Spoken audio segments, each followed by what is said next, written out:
Bismillahirrahmanirrahim. Alhamdulillah rabbil alamin wa bihi nasta'in ala umuri dunya waddin. Wassalatu wassalamu ala asyrafil anbiya wal mursalin sayyidina wa habibina Muhammadin wa ala alihi wa sahbihi ajma'in. Qala al-musannif al-imam Abu Hamid al-Ghazali rahimahullah wa nafa'ana bi ulumihi fid dharain amin. Wafatu Utsman radhiyallahu anhu. Al-haditsu fi qatlihi masyhur. وقد قال عبد الله بن سلام أتيت أخي عثمان لأسلم عليه وهو محصور فدخلت عليه فقال مرحبا يا أخي رأيت رسول الله صلى الله عليه وسلم الليلة بهذه الخوخة وهي خوخة في البيت فقال يا عثمان حصروك قلت نعم قال عطشوك قلت نعم فأدلى إلي دلوا فيه ماء فشربت حتى رويت حتى إني لأجد برده بين ثديي وبين كتفي وقال لي إن شئت نصرت عليه وإن شئت أفطرت عندنا فاخترت أن أفطر عنده فقتل ذلك اليوم رضي الله عنه. وقال عبد الله بن سلام لمن حضر تشخط عثمان في الموت حين جرح ماذا قال عثمان وهو يتشهد قالوا سمعناه يقول اللهم اجمع أمة محمد صلى الله عليه وسلم ثلاثا قال والذي نفسي بيده لو دعا الله أن لا يجتمعوا أبدا ما اجتمعوا إلى يوم القيامة إلى آخره.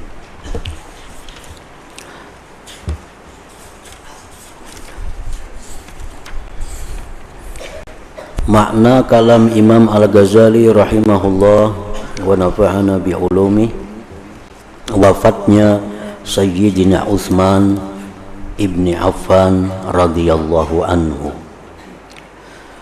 Sayyidina Utsman bin Affan salah seorang di antara 4 khalifah pengganti Rasulullah sallallahu alaihi wasallam. Banyak hadis-hadis Rasulullah sallallahu alaihi wasallam yang menyatakan keistimewaan Sayyidina Utsman ini. Di antara lain ada hadis yang datang Utsman rafiqi ma'i fil jannah.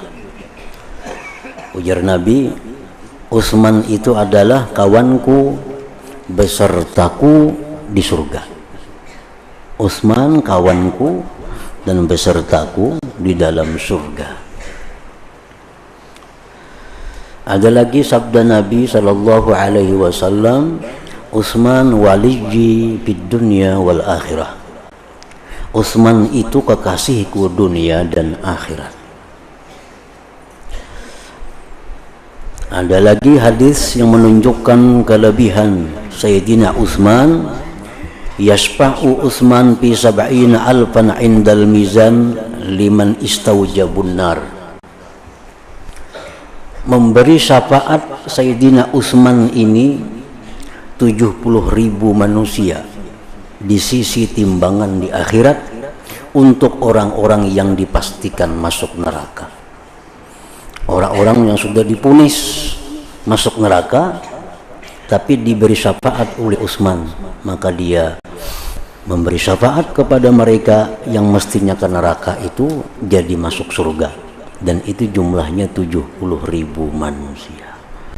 Nah, itu tentu menunjukkan bahwa kelebihan dan keutamaan, ketinggian kedudukan Utsman bin Affan radhiyallahu anhu di sisi Allah Subhanahu wa taala. Utsman ini mempunyai gelar Zunnurain. Zunnurain artinya Zunnurain itu orang yang memiliki 2 cahaya.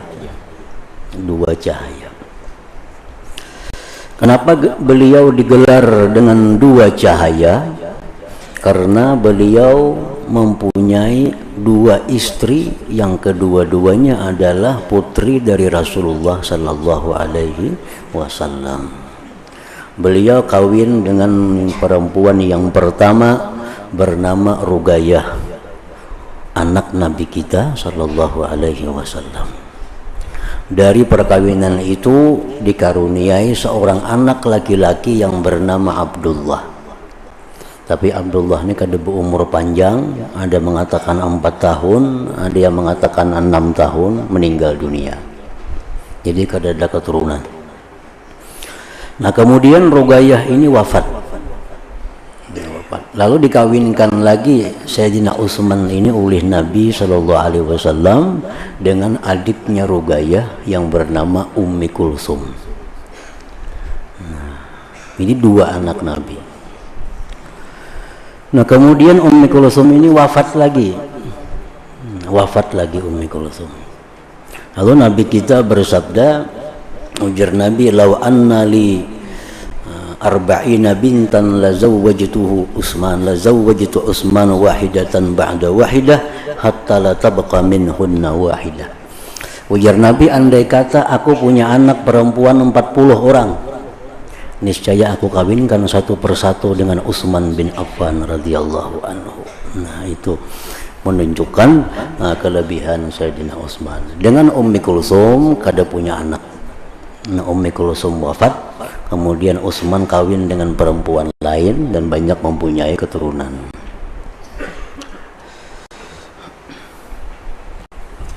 Kisah tentang dibunuhnya Sayyidina Utsman radhiyallahu anhu itu masyhur. Di antara sahabat yang 4 ini, memang yang paling tragis itu pembunuhan Sayyidina Utsman ini. Jadi sebelum dibunuh Sayyidina Utsman ini dikepung di rumah Sidin. Beberapa puluh hari dikepung di rumah itu oleh banyak orang muslimin yang ada dari Mesir, ada dari Basrah, ada dari Kufah. Ribuan manusia yang mengepung rumah Sayyidina Utsman ini, sehingga beliau tidak bisa mendapatkan makanan, tidak bisa mendapatkan minuman. Nah, sampai akhirnya rumah itu diserbu oleh mereka dan dibunuh Sayyidina Utsman pada waktu itu. Jadi kisah tentang terbunuhnya Sayyidina Utsman ini itu adalah banyak diceritakan dalam kitab-kitab sejarah atau kitab-kitab tarikh. Dan pembunuhan Sayyidina Utsman ini adalah satu kezaliman. Sayyidina Utsman pada dasarnya beliau tidak berhak dibunuh. Namun beliau berhak untuk diberhentikan menjadi khalifah. Kalau dibunuh itu kada berhak. Tapi kalau diberhentikan itu berhak. Nah, kenapa sebabnya Sayyidina Utsman ini berhak untuk diberhentikan jadi khalifah? Untuk lingsir jadi khalifah itu ada beberapa hal. Satu, Sayyidina Utsman ini orang yang tidak punya kewibawaan. Beliau itu orangnya kada berpengaruh. Nah, sehingga rakyat-rakyat biasa pun berani menyampaikan kata-kata yang macam-macam, tingkah laku yang macam-macam kepada beliau, dan beliau tidak mengambil tindakan apapun. Satu itu. Beliau pernah khutbah di masjid, ada jamaah yang mengambil tongkat Sidin, berani juga Sidin. Nah, padahal itu suatu pelanggaran rakyat kepada pemimpin. Sedang khutbah hari Jumat bertongkat, ada jamaah yang merabuti tongkat Sidin itu, kada diambil tindakan apa-apa. Nah, satu itu, Sayyidina Utsman kada punya ketegasan. Nah, yang kedua, Sayyidina Utsman menjadi khalifah itu dipengaruhi oleh keluarga Bani Umayyah, dipengaruhi. Nah, sehingga keputusan-keputusan itu diambil oleh golongan Bani Umayyah mengatasnamakan Utsman, dan Utsman kada berkutik, Utsman kada punya pengaruh. Nah, sehingga banyak gubernur-gubernur yang diberhentikan diganti dengan golongan Bani Umayyah mengatasnamakan perintah Utsman. Nah, dua itu. Yang ketiga, kenapa Utsman ini berhak untuk diberhentikan? Sayyidina Utsman tidak memakai orang-orang mulia, orang-orang yang dimuliakan Rasulullah. Karena tekanan keluarga seperti Muawiyah, Ammar bin As, itu kelompoknya Utsman. Nah, tekanan-tekanan itu menyebabkan orang-orang mulia di zaman Rasul tersisih. Sayyidina Ali karramallahu wajhah, Ammar bin Yasir, Sa'ad bin Abi Waqqas itu terpinggirkan, kada terpakai. Padahal ini orang-orang besar, orang-orang cerdik, pandai, pemberani yang sangat dimuliakan di zaman Nabi, zaman Abu Bakar, zaman Umar. Abu Musa al-Ash'ari, macam-macam tokoh-tokoh sahabat besar, nah disingkirkan oleh keluarga besar Utsman ini. Nah, 3 hal itu menyebabkan Utsman ini berhak diganti jadi khalifah, namun bukan berhak untuk dibunuh, berhak untuk diberhentikan. Nah, beberapa usulan-usulan masyarakat di seluruh penjuru Jazirah Arab yang dikuasai Islam itu mengusulkan agar Utsman ini turun. Tapi ini sudah turun aja, ada usah jadi khalifah, diganti aja sudah. Sampai-sampai Sayyidina Ali mengutarakan demikian, tokoh-tokoh sahabat mengutarakan demikian supaya pian ini sudah turun aja dah.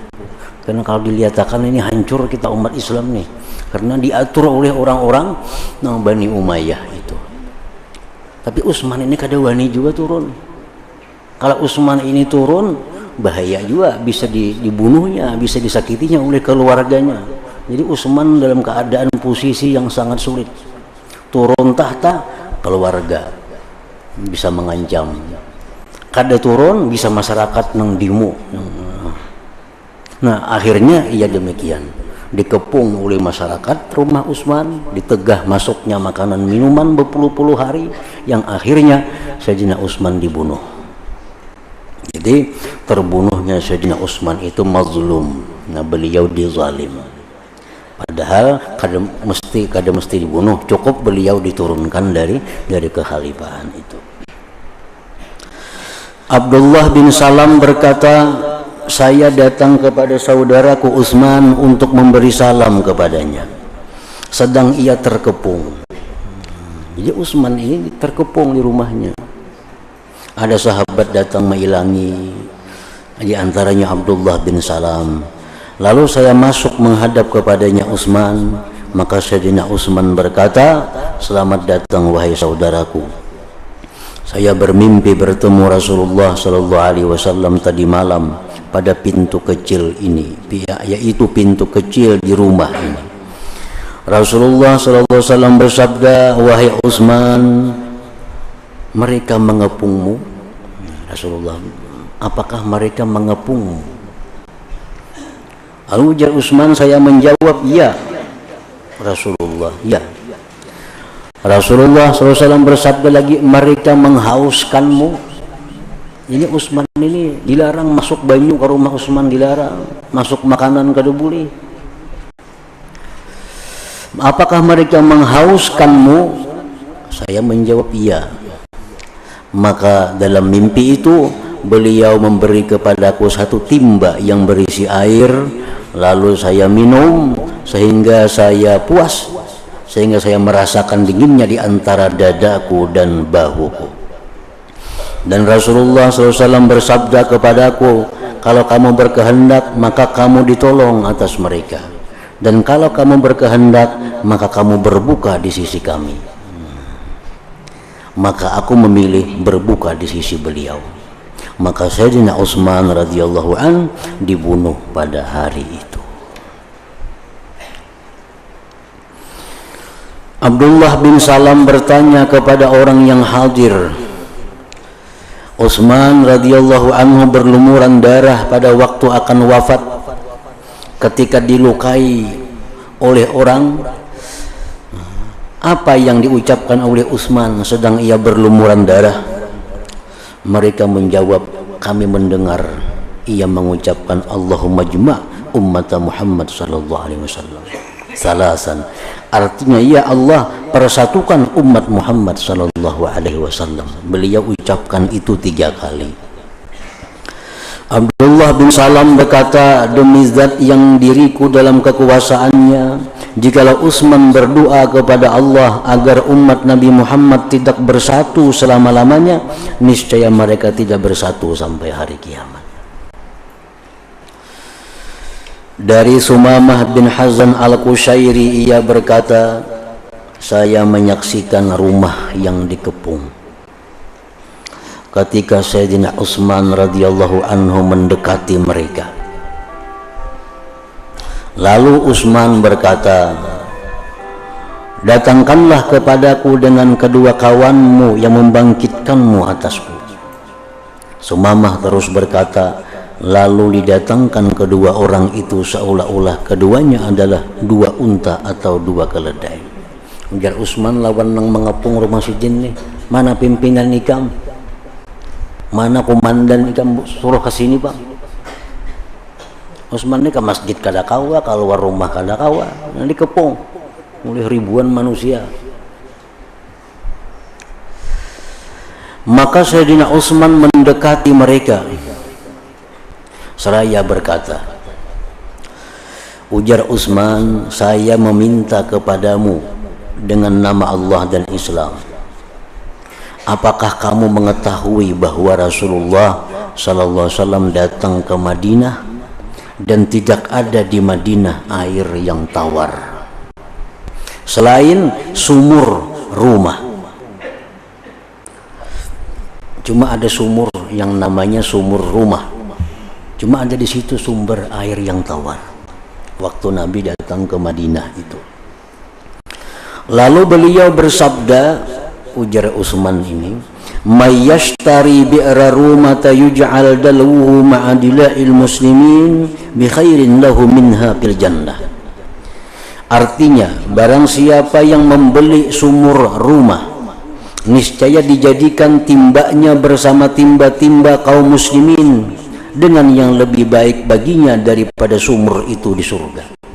Jan Nabi siapa nang hakun nang nukari sumur itu diberikan untuk kaum muslimin, Allah gantikan dengan yang lebih baik daripada itu di surga.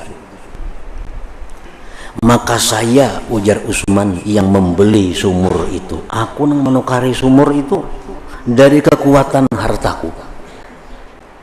Lalu kamu hari ini mencegahku minum daripadanya dan daripada air laut. Sekarang jar Utsman, kalian ini mencegah aku minum sumur itu, minum air itu, padahal aku yang membeli sumur itu. Air laut pun kalian melarang masuk ke rumahku, apalagi air tawar. Mereka menjawab, ya Allah, ya. Sayyidina Utsman berkata, saya meminta kepadamu dengan nama Allah dan Islam, apakah kamu mengetahui bahwasanya aku menyiapkan pasukan yang susah dari hartaku. Kalian tahulah ya Utsman, dulu waktu perang itu kita ini susah di zaman Nabi. Aku semua yang menyiapkan pasukan dengan hartaku. Mereka menjawab ya. Nah, Sayyidina Utsman berkata, saya meminta kepadamu dengan nama Allah dan Islam, apakah kamu mengetahui bahwasanya masjid sempit dengan penghuninya. Masjid ini dulu halus ya Utsman, masjid ini kecil, sempit. Maka Rasulullah SAW bersabda, may yashtari buq'ata ali fulan fayaziduha fil masjid bi khairin minha fil jannah. Artinya, barang siapa membeli sebidang tanah milik keluarga si fulan, maka ia menambahkan dalam masjid dengan yang lebih baik daripadanya di surga. Jadi Nabi siapa hakun, siapa mau menukari tanah sekeliling masjid nih, digenali masjid kita nih, Allah gantikan yang lebih baik di surga baginya. Maka saya yang membeli sebidang tanah itu dari kekuatan hartaku, ujar Utsman. Lalu kamu hari ini mencegahku untuk mengerjakan salat 2 rakaat padanya masjid itu. Mereka menjawab ya, ya Allah, ya. Sayyidina Utsman berkata, saya meminta kepadamu dengan nama Allah dan Islam, apakah kamu mengetahui bahwa Rasulullah SAW berada di atas bukit Makkah dan bersama beliau adalah Abu Bakar, Umar dan saya. Lalu bukit itu bergerak. Jar Nabi, kalian tahulah, dahulu kami di Mekah lawan Nabi di atas gunung namanya Gunung Sabir. Di situ jar Utsman, Rasulullah, Abu Bakar, Umar dan aku. Lalu bukit itu, gunung itu bergerak macam gempa, sehingga berjatuhan batunya di lembah. Maka beliau Rasulullah menggerakkan dengan kakinya. Nabi kita bahentak batis di gunung yang bergerak itu, dan bersabda, uskun sabir fama alaika illa nabiyyun wa siddiqun wa syahidan. Artinya, tenanglah wahai bukit, diam engkau gunung, karena tidak ada di atasmu melainkan seorang nabi, seorang siddiq, dan 2 orang syahid. Umar dan Utsman maksudnya, 2 orang syahid itu. Mereka menjawab, ya Allah, ya. Sayyidina Utsman berkata, Allahu Akbar. Mereka menjadi saksi bagiku demi Tuhan Ka'bah bahwa saya adalah mati syahid. Diriwayatkan dari seorang syekh dari Dabbah bahwa Sayyidina Utsman ketika dipukul dan darah mengalir atas tubuhnya, maka ia mengucapkan, la ilaha illa anta subhanaka inni kuntu minaz zalimin. Allahumma inni asta'dika alaihim wa asta'inuka ala jami'i umuri wa as'aluka sabra ala mabtalaitani. Artinya, tidak ada Tuhan selain engkau, maha suci engkau, sesungguhnya aku termasuk orang yang zalim. Ya Allah, sesungguhnya aku meminta pertolongan kepadamu atas mereka dan meminta bantuan kepadamu atas semua urusanku, dan aku memohon kepadamu kesabaran atas apa yang engkau cobakan kepadaku. Jadi Utsman bin Affan disebutkan dalam sebahagian riwayat, beliau wafatnya pada hari Jumat tanggal 8 Zulhijjah tahun 35 Hijriah, bertepatan dengan 17 Juni 656. Umur 83 tahun. Beliau menjadi khalifah selama 12 tahun kurang sehari.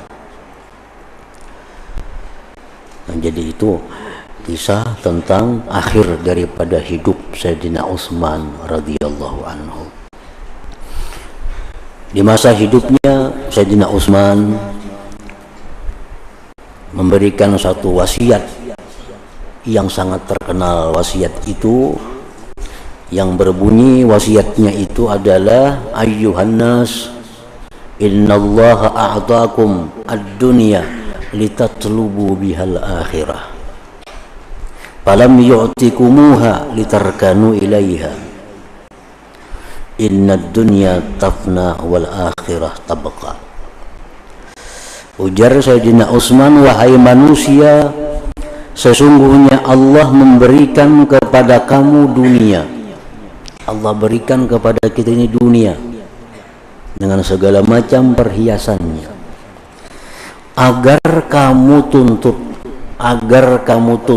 dengan dunia itu akhirat. Agar kamu tuntut dengan dunia itu akhirat. Jadi Allah menciptakan kepada kita ini dunia agar kita kelola, agar kita ambil dunia ini untuk kita jadikan bekal di akhirat. Allah tidak memberikan kepada kalian dunia itu untuk kamu tentram kepadanya. Jadi dunia diciptakan Allah untuk menjadi sangu kita, bekal kita menuju akhirat. Jangan sampai artinya kita mengorbankan akhirat untuk kelancaran kepentingan dunia. Itu terbalik artinya. Nah, terbalik. Jadi urusan yang utama, yang pertama dalam hidup manusia adalah akhirat. Mau kada mau bakal ke situ, pasti ke situ. Nah, supaya nyaman di akhirat itu Allah ciptakan dunia ini supaya diulah bekal. Nah, diulah bekal. Kayak apa dunia ini kita ulah, kita kelola dunia ini supaya kita nyaman untuk beribadah kepada Allah. Nah, itu tujuannya diciptakan dunia ini. Nah, kita ambil dunia, Allah kada melarang mengambil dunia selama kita jadikan dunia ini untuk kelancaran, kenyamanan beribadah kepada Allah. Nah, jangan sebaliknya. Kita korbankan ibadah kita korbankan akhirat kita untuk mendapatkan dunia. Nah, ini yang terbalik tuh. Min plusnya terbalik, konselitnya tuh. Manusia nang konselit, manusia yang terbalik mengandak min plusnya. Ini mengorbankan sembahyang, mengorbankan halal haram asal dapat dunia. Ini orang yang konseliting tadi ya ini. Nah, kada bersembahyangan, kada tahu halal haram, kada tahu penurang, yang penting dapat duit. Nah, itu manusia yang salah.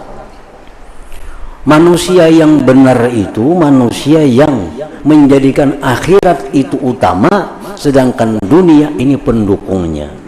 Nah, dunia ini pendukung untuk akhirat. Dia cari dunia supaya nyaman beribadah, dia cari duit supaya bisa beribadah, dia cari kenyamanan supaya nyaman beribadah, dia cari kelezatan supaya lezat beribadah. Nah, itu adalah manusia yang bijaksana.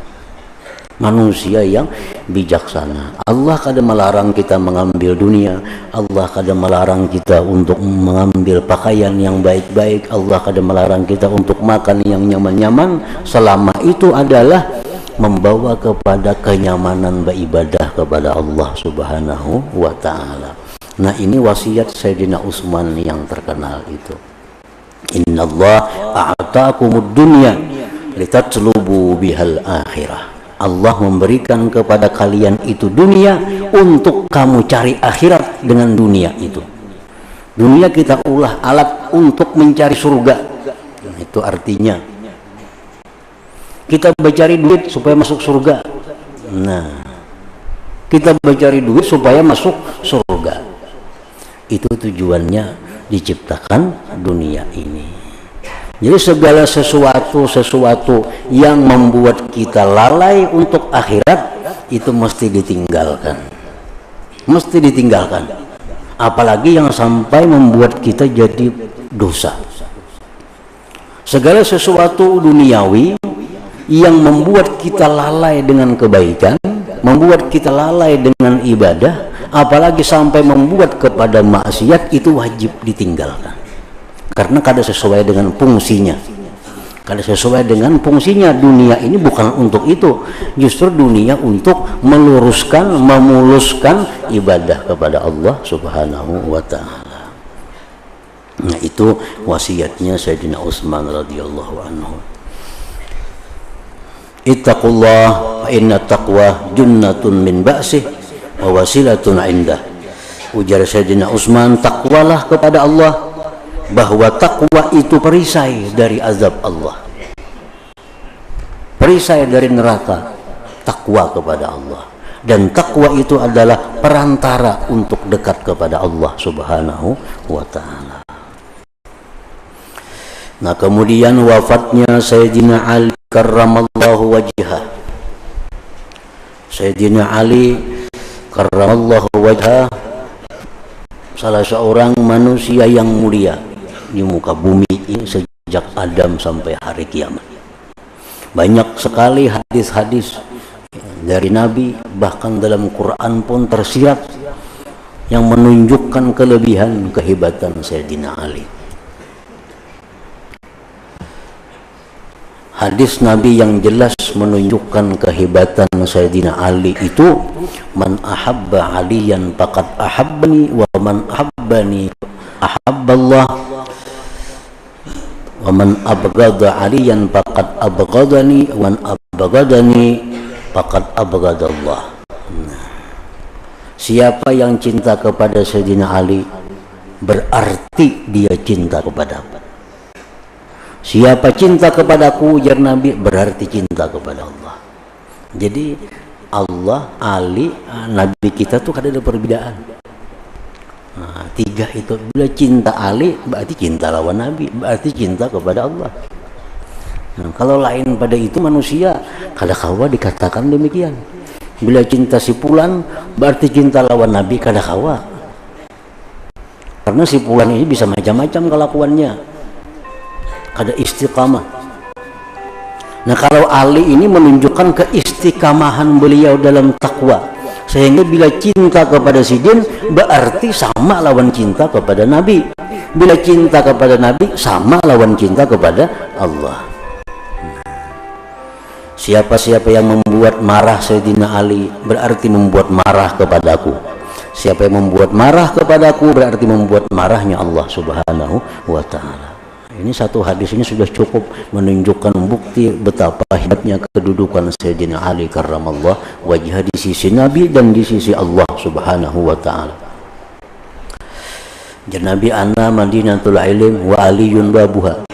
Ini satu hadis yang menunjukkan Sayyidina Ali itu wasiatul ulama linail ulum.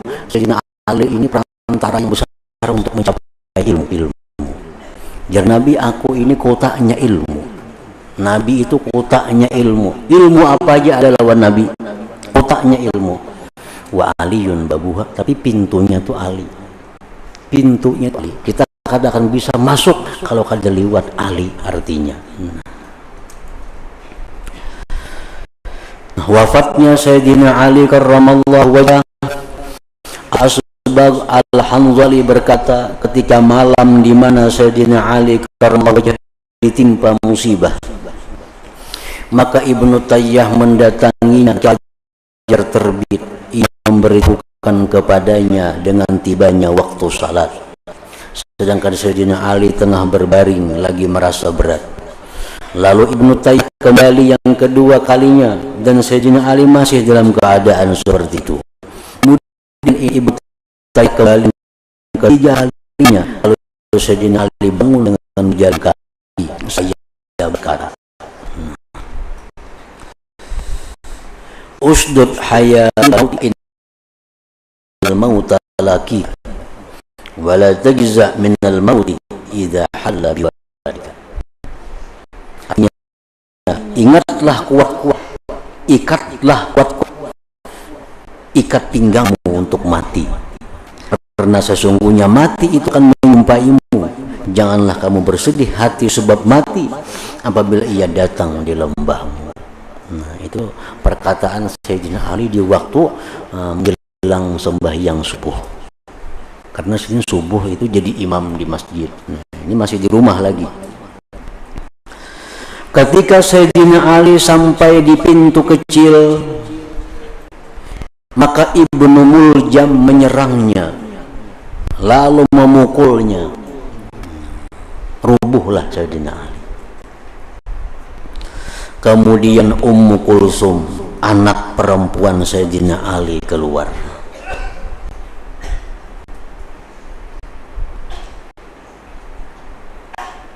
Kemudian Ummu Kulsum, anak perempuan Sayyidina Ali, keluar. Ini anak Sayyidina Ali dengan Siti Fatimah. Karena Sayyidina Ali dengan Siti Fatimah ini dikaruniai, ada yang mengatakan 4 orang anak.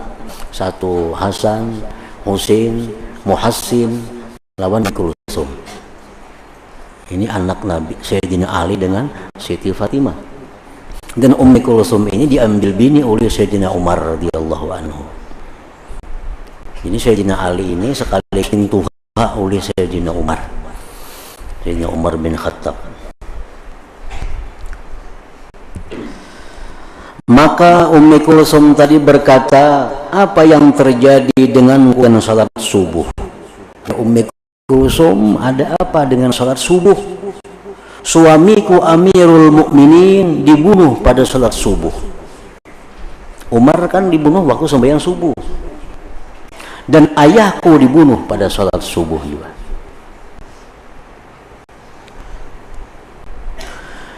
Dari seorang syekh dari Quraisy meriwayatkan bahwa Sayyidina Ali karramallahu wajhah ketika dipukul oleh Ibnu Muljam, Maka ia berkata, aku beruntung demi Tuhan pemilik Ka'bah. Aku orang yang beruntung. Dari Muhammad bin Ali bahwasanya ketika Sayyidina Ali dipukul, maka ia berwasiat kepada anak-anaknya. Kemudian ia tidak mengucapkan selain la ilaha illallah sehingga ia wafat. Sayyidina Ali ini wafatnya pada malam 17 Ramadan. Subuh 17 Ramadan. Di hari 17 Ramadan tahun 40 Hijriah. Umur Sayyidin menurut pendapat yang paling kuat adalah 63 tahun. 63 tahun. Bertepatan dengan 25 Januari 601 masih. Jadi tahun 9 bulan sehari menjadi khalifah, 9 bulan sehari khalifah. Dan banyak wasiat dari Sayyidina Ali dikumpulkan dalam kitab jilid kata mutiara dari Sayyidina Ali. Ini oleh sahabatnya. Antara lain dalam nasihat beliau itu kita tarkul khati'ah ahwanu minat taubah. Meninggalkan satu dosa itu lebih mudah daripada tobat. Meninggalkan satu kemaksiatan itu lebih mudah, lebih daripada tobat. Jadi intinya sekali-kali kita kena nyaman aja tobat, ungkapan yang salah. Kita dihadapkan kepada satu dosa, kepada satu maksiat,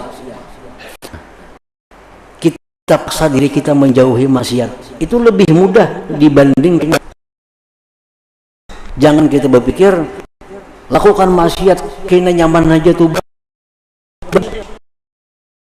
Tobat ini sulit, banyak syarat, banyak rukunnya, banyak macam-macamnya, belum tentu diterima oleh Allah.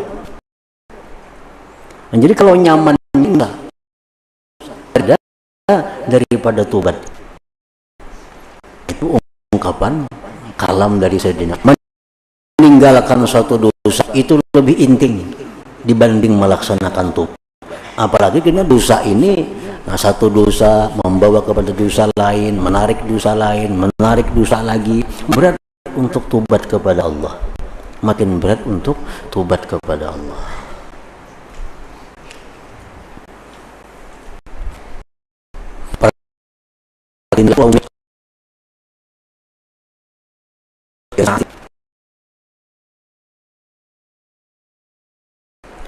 Orang yang beruntung jatuhu muwafiqah.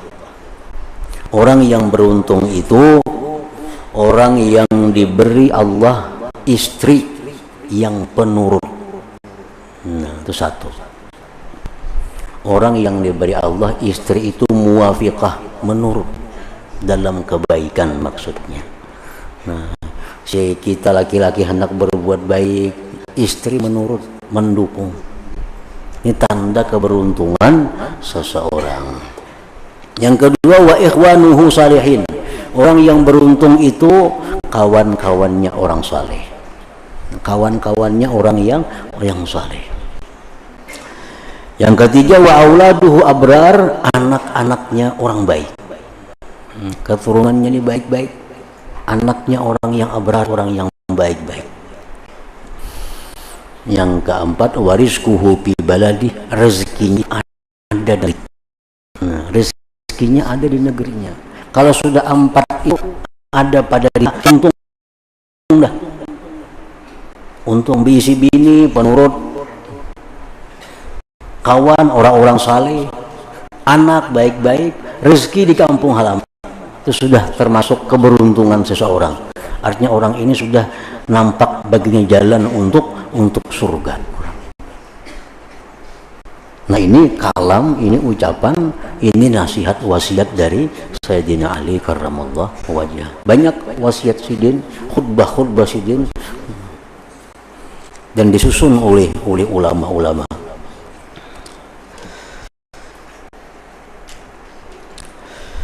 Ketika Al-Hasan bin Ali radhiyallahu anhuma merasa berat, ini kisah tentang Sayyidina Hasan, putra Sayyidina Ali, merasa berat, artinya sudah mendekati kematian. Maka Al-Husain radhiyallahu masuk menghadap kepadanya. Lalu ia berkata, wahai saudaraku Hasan, karena apakah engkau berhenti? Hasan ini waktu mendekati kematian tuh gelisah, sedih. Lalu ujar Husain, majulah, artinya jangan sedih, jangan takutan. Atas nama Rasulullah SAW, atas nama Ali bin Abi Thalib, dan keduanya adalah ayahmu. Kenapa engkau takutan kematian? Kenapa engkau gelisah dengan kematian? Itu ada Rasulullah, ada Ali, itu keduanya adalah ayahmu. Dan atas nama Khadijah bintu Khuwailid, Fatimah bin Muhammad, dan keduanya adalah ibumu. Dan atas nama Hamzah Ja'far, dan keduanya adalah pamanmu. Artinya kada perlu khawatir mati, banyak tulisan Rasulullah ada, Sayyidina Ali ada, Khadijah ada, Siti Fatimah ada, Sayyidina ada. Ya aktif. Husain menasihati Hasan. Hasan dalam keadaan sudah mendekati ajalnya. Karena diminumi racun oleh nang bini. Diminumi racun oleh nang bini. Kenapa nang bini diminumi racun? Karena disuruh oleh raja. Raja ini hendak lawan bini si Hasan itu. Kan minum racun. Kayaknya bila Hasan mati, kini aku mau ambil bini lawan nikah. Akun minum racun, meninggal Hasan. Sekalinya raja kada wani si Yazid, karena Yazid raja ini kada jadi mengawini. Kenapa kada jadi mengawini? Nasihat para penasihatnya. Wahai Yazid, kami jangan mengambil bini itu. Hasannya diracunnya, apalagi kena ikam diracunnya juga, kena hendak lawaninya. Apa di Hasan si Yazid ma'am. Nah jadi waktu sakit tuh Hasan ini sedih, dinasihati oleh Husain tadi. Lalu Hasan menjawab, Hasan, wahai saudaraku Husain, saya maju kepada sesuatu urusan yang tidak pernah saya maju kepada urusan seperti itu. Ini mati, aku ini belum pernah mati lagi nih. Makanya aku ini takutan, aku ini gelisah, belum pernah mati.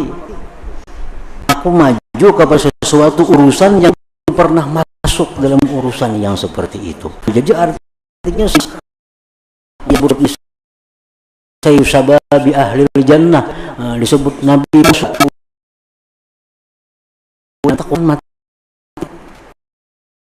takutan mati.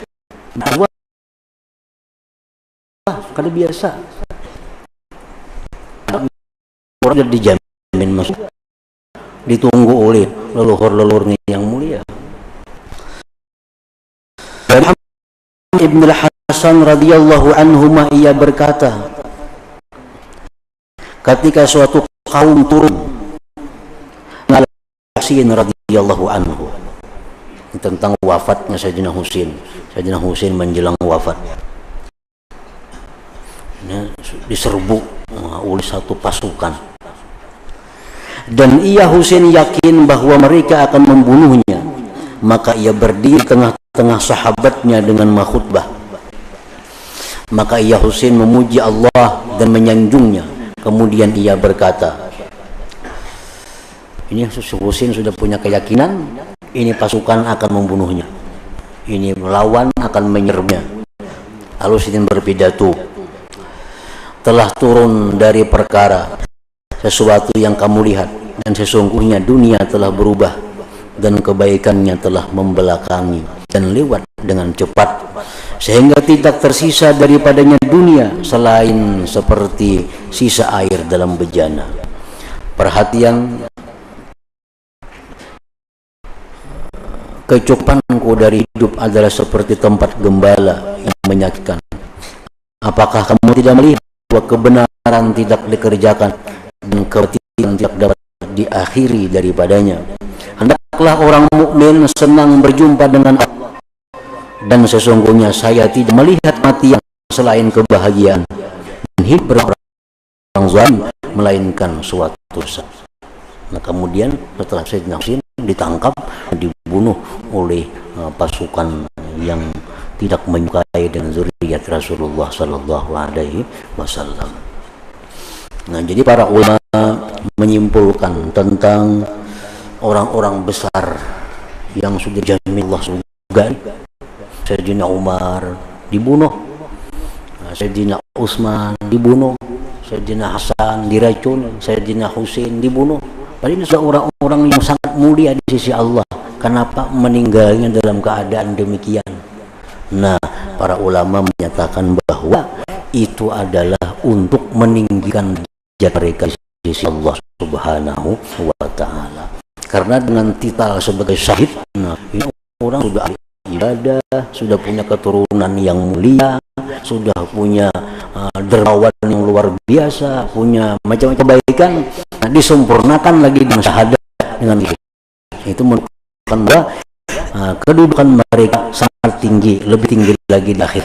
Nah, itu ditambah dengan kematian sebagai itu. Nah, kemudian bab yang kelima tentang orang-orang yang dekat kematian dari para khalifah, amir, dan orang-orang yang saleh.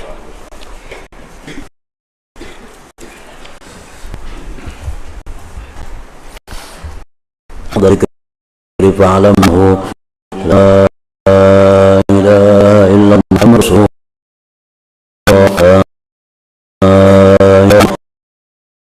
Muhammad la ilaha illallah Muhammadur Rasulullah la ilaha illallah la ilaha illallah la ilaha illallah la ilaha illallah la ilaha illallah Allahu Allah Allahu Allah Allahu Allah Allahu Allah Allahu Allah Allahu Allah Allahu Allah Allahu Allah Allahu Allah Allahu Allah Allahu Allah Allahu Allah la ilaha illallah Muhammadur Rasulullah la ilaha illallah Muhammadur Rasulullah la